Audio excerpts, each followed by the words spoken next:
आज के इस लेक्चर में हम डिस्कस करेंगे अबाउट बेल्ट थर्मल साइकिल। इसमें सबसे पहले स्टार्टिंग में देखते हैं हम थर्मल एक्सपोजर। जो वेल्डिंग करते हैं, बेल्ट टेम्परेचर जो होता है उसकी रेंज होती है ambient temperature of the work environment to above the liquid temperature, यानी कि बॉइलिंग पॉइंट और वेरी हाई एनर्जी डेंसिटी। तो ये हमारा टेम्परेचर रेंज होती है एम्बिएंट से liquid temperature, possibly by boiling point and above for some very high energy density process. The severity of this exclusion in terms of the temperature reached, time taken to reach them, the time remain at them, completely determine the effects on structure. Structure में दोनों तरीके के structure, micro structure and macro structure. अगर हम thermal cycle को mathematically quantify करना चाहते हैं तो हमें टेम्परेचर डिस्ट्रीब्यूशन की रिक्वायरमेंट होगी। अगर हम क्वांटिफाई करेंगे तो उसे टेम्परेचर डिस्ट्रीब्यूशन की वहाँ पर हमें रिक्वायरमेंट होगी। Thermal cycle characteristics by thermocouple दिखाए हुए हैं, किस तरह से उनमें वेरिएशन होता है, टाइम के साथ साथ किस तरह से वो वेरी हो रही है। Thermal cycle quasi static study state. सबसे पहले थर्मोकपल वेरियस पॉइंट्स पर थर्मोकपल लगे होते हैं बेल्ट पाथ के साथ। Approach of the heat source, rapid rise in temperature to a peak, temperature peak पर रैपिडली राइज होता है। A very short hold at that peak, वहाँ पर बहुत कम टाइम के लिए रुकता है और उसके बाद रैपिडली वो टेम्परेचर ड्रॉप होता है जैसे ही वहाँ से सोर्स पास्ट होता है।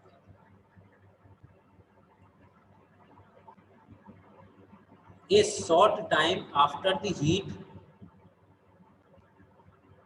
from the source begins being deposited.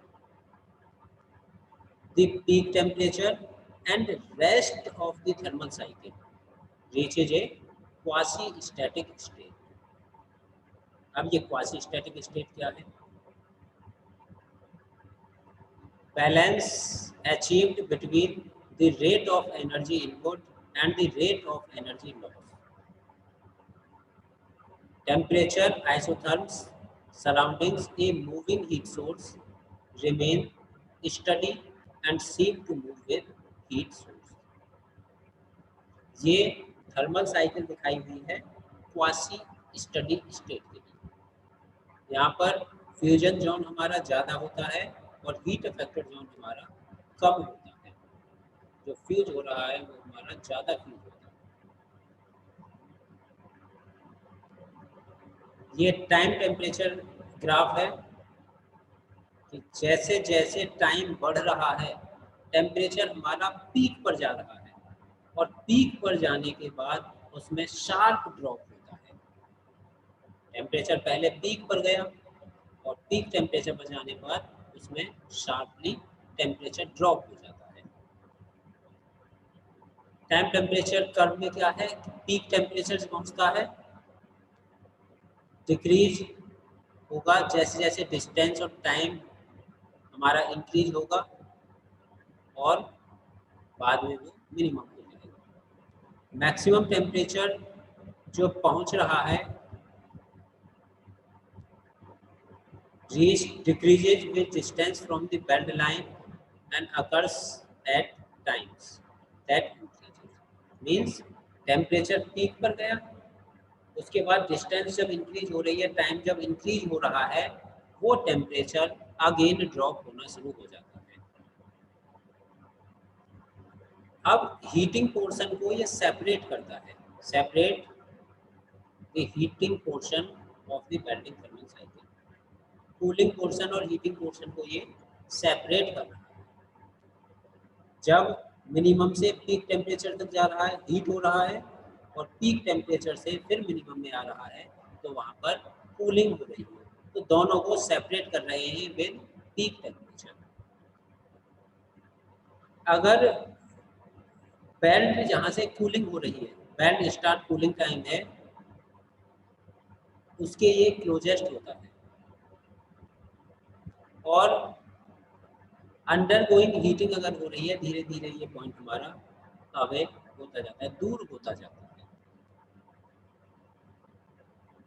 ये स्पेटाइल आइसोथर्म यहाँ पर दिख रहे हैं, ये हमारा कूलिंग जोन, पीक टेम्परेचर पर गए, इधर हमारा हीटिंग जोन, पहले इसके इधर पूरा हीटिंग जोन है, इसके इधर पूरा कूलिंग जोन है। मैक्सिमम तक जाते हैं, पहले यहाँ हीट कर रहे हैं, फिर यहाँ कूल कर रहे हैं। इधर से देखिए पीक टेम्परेचर, यहाँ हीट कर रहे हैं, फिर कूल कर रहे हैं। तो ये सेपरेट कर रहा है हीटिंग जोन और कूलिंग जोन को। Generalised heat flow equation, temperature distribution इसमें कैसा रहता है, उस टेम्परेचर डिस्ट्रीब्यूशन के ऊपर ही माइक्रो स्ट्रक्चर डिपेंड है, रेजिडुअल स्ट्रेस डिपेंड है, डिस्टॉर्जन डिपेंड है, केमिकल रिएक्शंस डिपेंड है। उस टेम्परेचर डिस्ट्रीब्यूशन पर ही हमारे सारे पैरामीटर्स डिपेंड होते हैं। इन्फ्लुएंस पैरामीटर क्या क्या होते हैं जो डिस्टर्ब करते हैं, सॉलिडिफिकेशन रेट, पीक टेम्परेचर का डिस्ट्रीब्यूशन हीट इफेक्टेड जोन में, कूलिंग रेट का डिस्ट्रीब्यूशन फ्यूजन और हीट इफेक्टेड जोन में, distribution of heat between fusion and heat affected zone. Mathematical फॉर्मूले से हम इसे क्वांटिफाई कर देते हैं। ये हमारा हीट फ्लो इक्वेशन का जनरलाइज्ड फॉर्मूला है। तो heat supply plus heat generated, कितनी हमने सप्लाई की और कितनी हीट उस सिस्टम के अंदर जनरेट हो रही है, इज इक्वल टू होती है हीट कंज्यूम। हीट कंज्यूम किसमें, मेल्टिंग करने में या टेम्परेचर राइज होने में, plus heat transferred by conduction, plus heat loss by convection and evaporation. तो इन सभी का सम, जितनी हीट हमने सप्लाई की और जनरेट हो रही है उसके इक्वल होता है। ये इक्वेशन हमने हीट ट्रांसफर, जो हम सब्जेक्ट पढ़ते हैं हीट ट्रांसफर, उस सब्जेक्ट में भी ये डिराइव की थी। तो ये इक्वेशन आ जाती है rho C D T upon D T, T temperature, ये T time, D upon D X के T, D T upon D X, D upon D Y के T, D T upon D Y, D upon D Z के T, D T upon D Z, partial derivative with respect to X Y and Z, minus rho C V X D T upon D X Y direction में with respect to y, velocity z direction में with respect to z, plus heat loss and radiation. इससे हम calculate कर सकते हैं। इसमें x y Z तो हमारी डायरेक्शन हो गई, x direction, y direction and z direction. T हमारा टेम्परेचर हो गया वेल्ड में, के थर्मल कंडक्टिविटी हो गई, rho density of the material, c specific heat and v x v y v z velocity component है in x Y and z direction, और q हमारा heat generation का rate हो गया, किस रेट से हीट जनरेट हो रही है। The generalised heat flow equation, heat flow की generalised equation, this general equation needs to be solved for 1 to 3 dimensional, depend on the belt geometry, belt penetration, full partial कैसा कर रहे हैं, parallel side और taper size क्या है, plate thickness क्या, इन सब पर डिपेंड होता है 1 डायमेंशनल, 2 डायमेंशनल, 3 डायमेंशनल। अगर वन डायमेंशन ले रहे हैं सिर्फ एक्स डायरेक्शन, टू डायमेंशन ले रहे हैं एक्स एंड वाई डायरेक्शन, और थ्री डायमेंशन ले रहे हैं एक्स वाई एंड जेड। तो तीनों डायमेंशंस के हम सॉल्यूशंस करते हैं। जो हमने इक्वेशन बनाई थी 1D के लिए सिर्फ एक्स डायरेक्शन वाले, एक ही वेलोसिटी होगी, एक ही डायरेक्शन होगी। 2D में हमारा पैरेलल साइड्स आ जाएंगी, दो डायरेक्शन होगी, और 3D में हमारी तीनों डायरेक्शंस यूज होंगी। Belt geometry and dimensionality of heat flux. 2D heat flow for full penetration belt in thin plate। Thin plate के लिए ये शेप बन रही है। 2D की बात कर रहे हैं हम, फुल पेनिट्रेशन की बात कर रहे हैं। और 2D में फुल प्लेट पेनिट्रेशन में पैरेलल साइड की अगर बात करें तो ये ज्योमेट्री बनेगी हमारी। और अगर 3D की बात कर रहे हैं, पार्शियल पेनिट्रेशन कर रहे हैं और थिक प्लेट यूज कर रहे हैं, तो ये ज्योमेट्री होगी।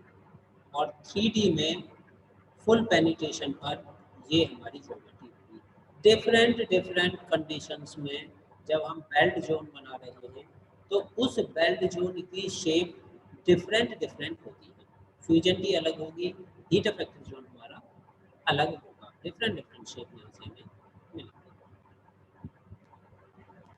रोसेंथल सिंप्लीफाइड अप्रोच की अगर बात करें हम, इसकी जो एजम्पशंस हैं, energy input from heat source was uniform and moved with constant velocity along X direction of a fixed rectangular object. ये एजम्पशंस थी रोसेंथल की। जो एनर्जी इनपुट कर रहे हैं वो यूनिफॉर्म होनी चाहिए, कांस्टेंट वेलोसिटी से एक्स डायरेक्शन में मूव करनी चाहिए, और जो कोऑर्डिनेट्स होने चाहिए वो रेक्टेंगुलर कोऑर्डिनेट सिस्टम यूज करते हैं। Net heat input to the belt under the conditions is given by H net is equal to eta EI upon V। ये हमारी कंडीशन है, वेयर ईटा एफिशिएंसी होती है transfer efficiency. E I V ये सब क्या है, वोल्टेज, करंट, पावर, ये सारी चीजें। सिंप्लीफाइड अप्रोच की second assumptions, heat source is a point source.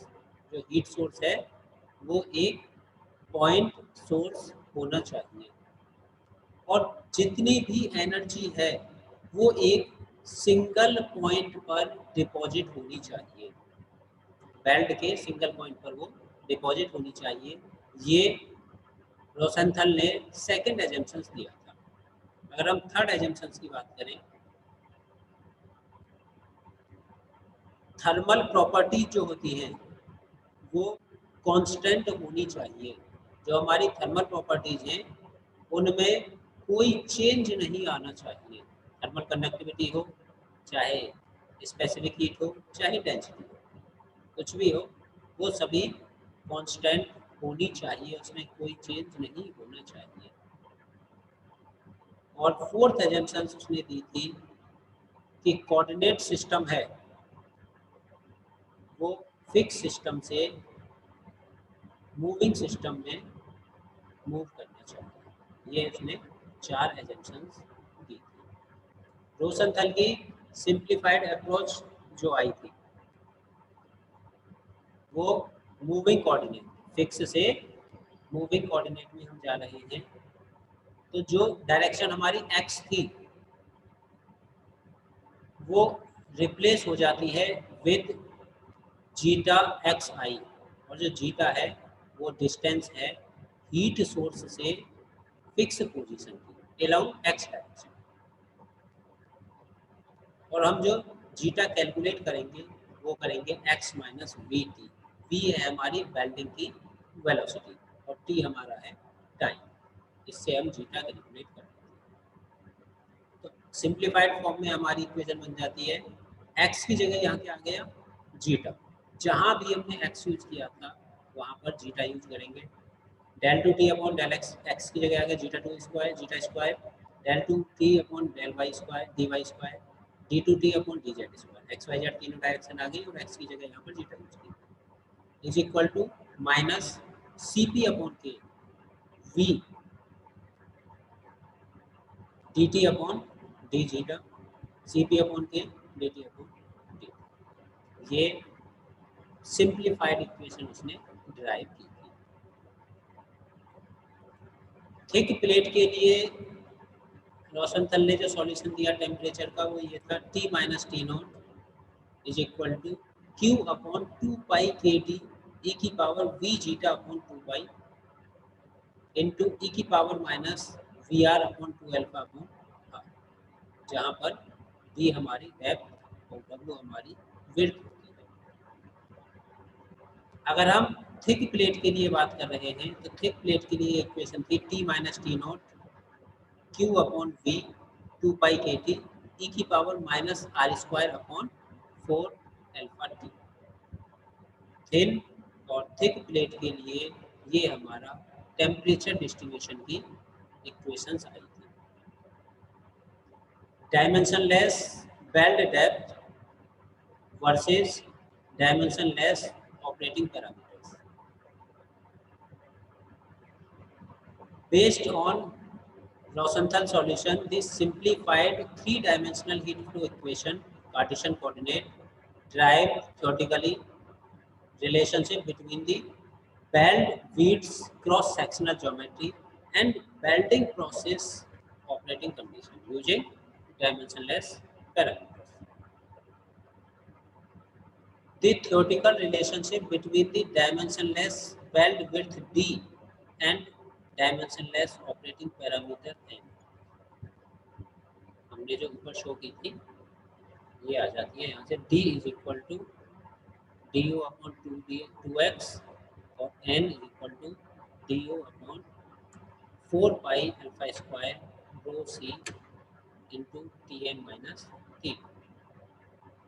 तो इस तरह से हम इसे कैलकुलेट कर सकते हैं। तो ये लेक्चर हमारा कंप्लीट होता है। Thank you.